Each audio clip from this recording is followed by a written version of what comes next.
Oy, oy, oy, oy, oy, mga minamahal, eto na nga. Oo. Eto na po yung pinakaunang karma ni Vice President Sara Duterte ngayong taong 2025. Hindi pala una, pangalawa. Kasi yung una, pang-apat na impeachment, isinusulong, narinig natin kanina sa balita. Tapos ngayon, sinundutan. 'Di ba? Sinundutan na tinanggal po sa National Security Council, itong si Vice President Sara Duterte, na dapat sana matagal na pong ginawa yan.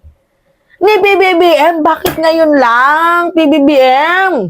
Pinagbantaan na yung buhay mo.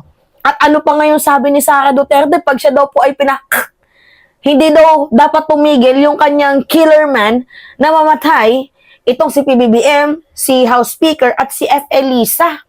'Di ba? Tapos sabi niya pa nga, hindi daw siya nagsisisi sa kanyang binitawang statement. Pero I think mga minamahal, kaya medyo tumagal itong action na to ni PBBM, it is that because gusto niya atang magbago pa itong si Sara Duterte, na baka meron pang tsansa na maputol ang kanyang sungay. 'Di ba? Hoping pa din sa unity. Kaso wala eh. Tigas din ang ulo ni BP Sara. West manners. Hindi marunong magrespeto. So, well-deserved naman. Dahil, mga minamahal, kung i-research nyo, ginawa din nila ito kay Leni Robredo. 'Di ba? Ginawa ni Digong kay Leni Robredo noon natanggalin sa National Security Council kasi ang akala nila threat si VP Leni noon. So, baka karma, di ba? Hindi man ngayon, hindi man bukas, di ba? Baka sa makalawa. Kaso ito na ata yung makalawa eh. Kumbaga, kinakalampag na sila ng karma. O, di ba? Ang akala kasi nila mga minamahal, ang ating presidente, hindi pumapalag. Ang akala nila, forever lang mabait. Pero sa totoo lang, mga minamahal, meron naman talagang rights. Kahit balibalik na rin ang mundo, merong rights ang ating presidente na tanggalin itong si Sara Duterte in order to protect the administration, to protect the country. Kasi dapat yung inuuna dito, yung people's interest. Paano ito? Itong sila Sara, maka-China, hindi natin alam. So, threat naman talaga yan, mga minamahal. So, basahin natin ito. PBBM nagpatupad ng balasahan sa NSC. VP Sara at mga dating presidente tinanggal bilang miyembro ng panel. O, sino yung dating presidente? Walang iba kundi si Digong. Bakit pa naging member yan si... Anyway, ang mahalaga, natanggal. Mahalaga, natanggal. Diba? So, wag na tayong madaming ngangal, wag na tayong madaming tanong. Oy, oo nga pala. May mga DDS na manonood dito ngayon, naalala ko, may nag-chat kasi sa akin. Oh, may mga galit na galit daw ang mga DDS. Magrarally daw sila dahil tinanggal daw po sa National Security Council si BP Sara. Go ahead. Mag-rally kayo. Sige nga, ilaban ninyo yan. O, tingnan natin kung hanggang saan yung makakaya ninyo. Mayroon pong karapatan ng presidente dyan. Kahit anong gawin ninyo, may karapatan ng ating presidente para po protektahan ng ating bayan. Bakit si Sara pinaprotektahan ba ang bayan? Nagbanta pa nga eh. Di ba na dapat sana matagal na itong ginawa ni PBBM na tanggalin itong si VP? Ako nga nagtaka ako, bakit ngayon lang na dapat sana matagal na? At saka nung nagkaroon ng meeting, si Sara Duterte, wala din naman na isasagot doon kay Anyo. Diba? So, ano yung purpose niya para maging miyembro pa ng National Security Council? Hindi din naman umaattend ng meeting si Sara Duterte, hindi sumasagot ng mga tanong. Pag ini-invite, laging wala. So, ano po yung purpose niya doon? Palamuti? Oy? Choco? Alright. Binalasa ni Pangulong Ferdinand Marcos Jr. ang miyembro ng National Security Council. Sa pagbabago na ginawa ni PBBM, reorganization ng NSC ay ang pagtanggal nito sa Vice Presidente or kay VP Sara Duterte at mga dating Pangulo bilang kasapi ng Konseho. Pero uulitin ko, mga minamahal, meron pong right itong si PBBM na tanggalin kung sino man yung mga nandyan in order to protect the Philippines, the administration. Imagine nyo napaka-unstable mag-isip ng ating vice-presidente na ay na-jude something ba sa kanya brains. Unpredictable. Itong si Sara Duterte and she just protecting her own interest. At kitang-kita naman natin yan, mga minamahal. Sa confidential funds pa lang, collaboration with China, kitang-kita natin na self-interest lang itong si Sara Duterte. Si PBBM kasi, he is a kind of leader, yung talagang literal na leadership, yung literal na may brains. 'Di ba? Which is yan po yung kailangan natin dito. Hindi pwede na, may miyembro ng China nandiyan sa National Security Council. Ay naku, X yan. Dapat matagal na nga yung ginawa Ulit-ulit kong sasabihin. Kaso bakit ngayon? Pero anyway, nangyari na yung nangyari. Diba? Basahin natin.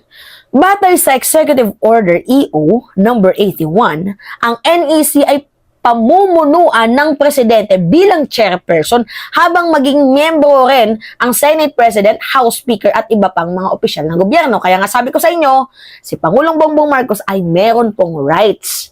Diba? Diyan sa pagtanggal kay Sara Duterte sa NSC. Dahil ang NSC, batay sa Executive Order number 81, ay pinamumunuan ng ating Pangulo. Hindi lang ng Pangulo, pati din ng miyembro pati din yung miyembro ng Senate President at ng House Speaker.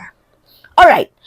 Maaari ring magtalaga ang Pangulo ng iba pang mga opisyal ng gobyerno bilang kasapi ng NSC at maging mga private citizen.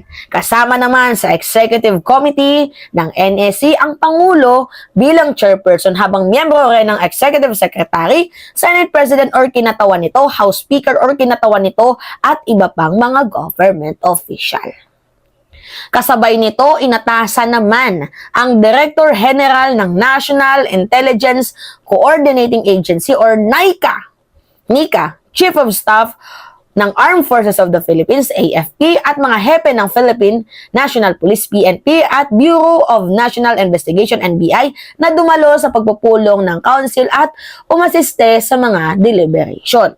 Maaari ring imbitahan ng gobernador ng Bangko Sentral ng Pilipinas or BSP para makilahok dito at magtalaga ng Pangulo ng iba pang opisyal ng gobyerno at pribadong individual. Ni-reorganize rin ang NSC Executive Committee at hindi nakasama dito ang pangalawang Pangulo. But, mga minamahal, maiba tayo. Ano nga ba yung mission and vision, pati yung core values ng National Security Council? Ang values ng Security Council ng NSC, be safe, be hold, be impactful, and be NSC. Ano nga ba yung mission and vision nila? Ang mission nila, mga minamahal, the National Safety Council eliminates preventable deaths at work, in homes and communities, and on the road through leadership, research, education, and advocacy. Ang vision naman nila, mga minamahal, is to eliminating preventable deaths in our lifetime.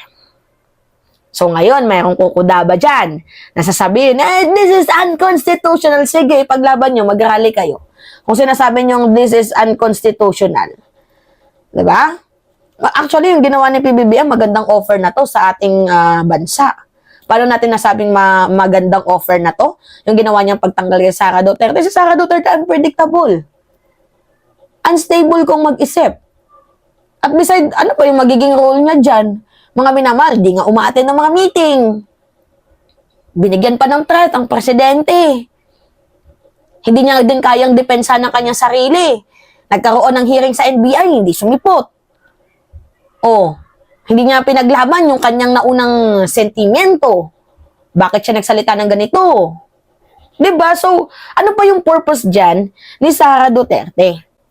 Wala. So, deserve niya, mga minamahal, na tanggalin.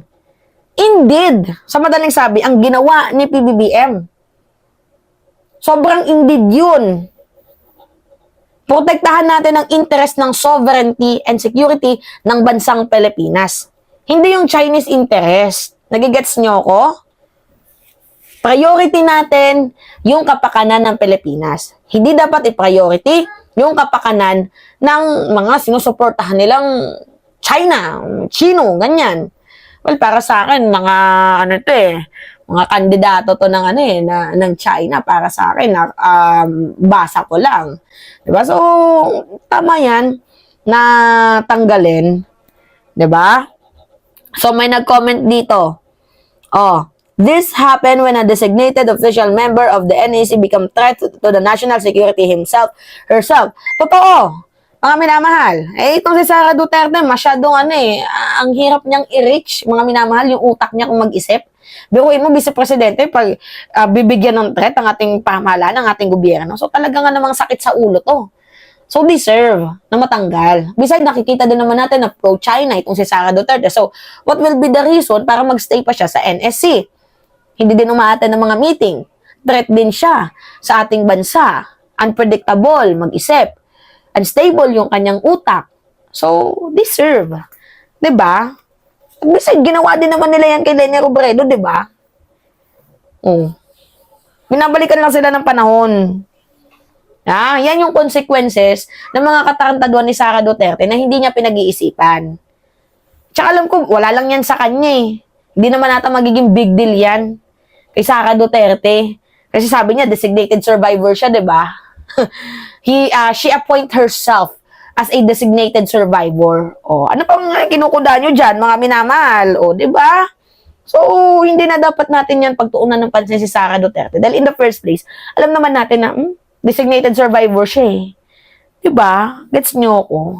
Alright. So, pahingi ako mga minamahal ng like and share and comment lamang po. At isubscribe nyo itong ating video. Maraming salamat mga minamahal. So, it's me again, Alicia Nyo, at nagbabalik ulit para sa ating panibagong video.